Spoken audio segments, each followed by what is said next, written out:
Finalement, ce que à la fois les théoriciens de la façon dont nous comprenons le monde, mais aussi les scientifiques qui expliquent le fonctionnement de notre cerveau, mais aussi certains artistes comme Nikolaus Gansterer nous enseignent, c'est que la capacité à créer, à imaginer, ou tout simplement à convoquer des images mentales, c'est la capacité à connecter des empreintes mentales préexistantes dans notre cerveau d'une façon originale, enfin, d'une façon préexistante, ou d'une façon originale.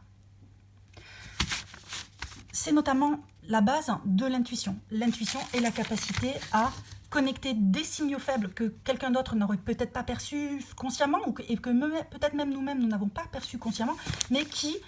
nous permettent d'avoir la sensation, la certitude même parfois, que nous connaissons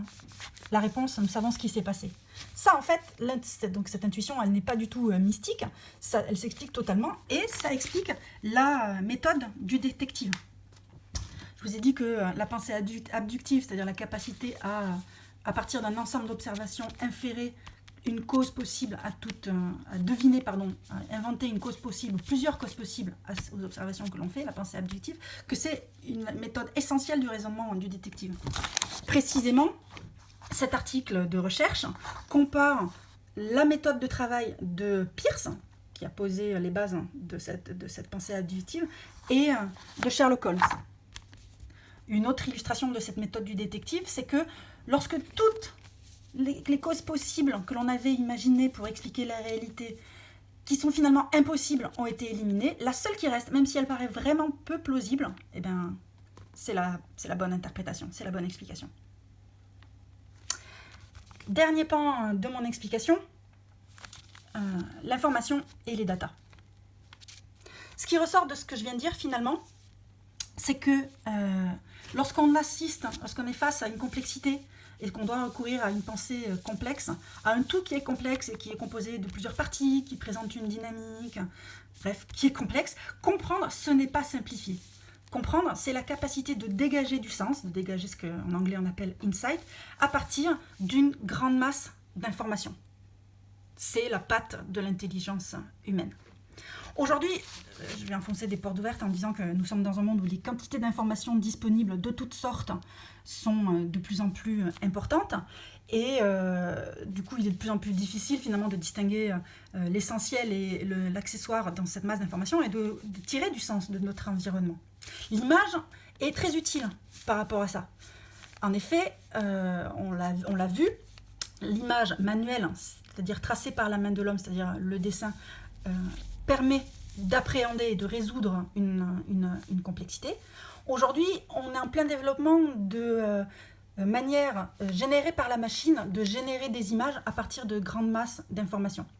Donc ça, bien sûr, on pense à la data vis. Plus généralement, la capacité à designer, à concevoir de grandes quantités d'informations pour en faire du sens, on appelle ça le design de l'information ou architecture de l'information, terme qui a été créé par Richard Wurman, dont je vous ai montré le livre précédemment. Et donc,